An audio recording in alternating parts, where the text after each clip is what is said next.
Ma'am, this is it. Local campaign. O nga, parang noon lang, tinatanong mo ako kung tatakbo o hindi tatakbo. Ngayon, nandito na tayo sa first day ng campaign. Ma'am, tanong ko na rin, anong i-offer niyo po sa Makati?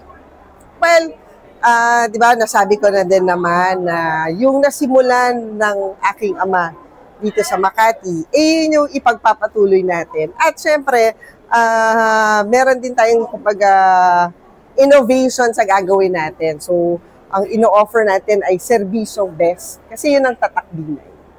Ma'am, parang wala po kayong campaign rally sa first day. Yes. And yung mga iba po yata, may mga bongga pa. Bakit po? Kasi parang parang naisip ko kasi baka mas effective na ako yung bababa sa ating mga taga-Makati, di ba? Na imbes na sila yung pupunta sa isang proclamation rally, mas gusto ko na suyurin lahat ng kalsada dito sa Makati. At makamay at makapagkwentuhan dun sa ating mga Makatizens. You're saying, ma'am, house-to-house campaign ang gagawin niyo talaga? Suyod? Suyod.